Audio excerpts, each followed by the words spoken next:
জনজাতি আবাসিক শিক্ষা ভবন নির্মাণে দুর্নীতির অভিযোগ। নির্মাণ পরবর্তী হস্তান্তরের পরই ভেসে উঠেছে ছাদ ও বিভিন্ন দেওয়াল এবং পিলারে ফাটল। স্থানীয় সাধারণের মধ্যে ক্ষোভের সঞ্চার। জনজাতি শিক্ষার নামে দুর্নীতির কালো অধ্যায়। লুথুয়া একলব্য আবাসিক বিদ্যালয় নিয়ে ক্ষোভ সাপ্রমে।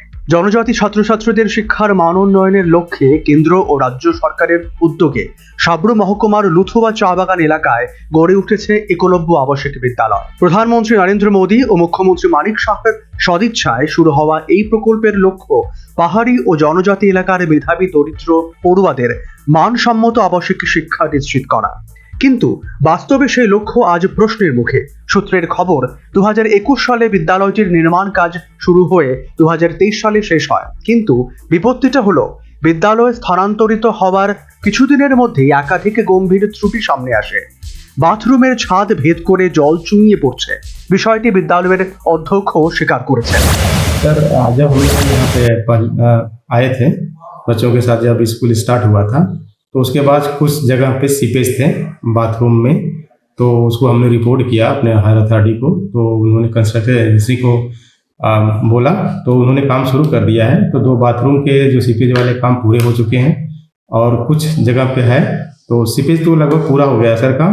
कुछ टाइल्स की प्रॉब्लम थी तो वो भी वो पूरा कर रहे हैं। तो जिसने भी हमने कंप्लेन किया था रिलेटेड टू इलेक्ट्रिसिटी से प्रॉब्लम थी, वो सब इलेक्ट्रिसिटी की प्रॉब्लम पूरी तरह से सॉल्व हो गई है सर।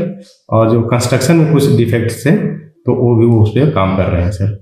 देखने में आ रहा है कि जो बड़ा वाला आपका पूरा बिल्डिंग है, इसके आसपास बहुत जगह पे टूटा हुआ है।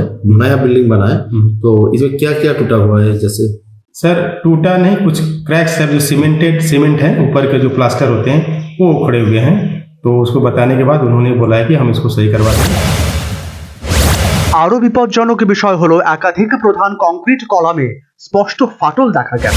तो पीछे वाला जो पिलर है वो क्रैक हो गया, तो उसको क्या हुआ? हाँ, उसको मैंने रिपोर्ट की है, उनके भेजा हुआ है, तो उसका भी काम वो बोलेंगे जल्दी उसको हम पूरा कर लेंगे। ये बिल्डिंग बना तो कितना साल हुआ? सर ये तो हम एग्जैक्ट नहीं बता सकते, क्योंकि हमारी ज्वाइनिंग में 2025 में हम आए हैं, तो उसके बाद तब तक बिल्डिंग एक कंप्लीट थी। और उनका कहना है कि ये बिल्डिंग 2023 में ही दिसंबर में कंप्लीट हो गई थी हैंड ओवर करने के। लगभग 2 साल हुए। टेक्निकल इशू की वजह से शायद ये हमको हैंड ओवर नहीं हो पा रही थी, तो अब तो हैंड ओवर हो गई है। मतलब लगभग 2 साल हुआ ना सर? लगभग 2 साल हो गए।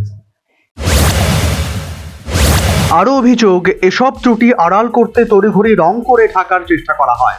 অভিযোগ আরো গুরুতর, বিদ্যালয় নির্মাণের সঙ্গে যুক্ত কিছু প্রভাবশালী ব্যক্তি সরকারি অর্থ ও নির্মাণ সামগ্রী আত্মসাৎ করেছেন।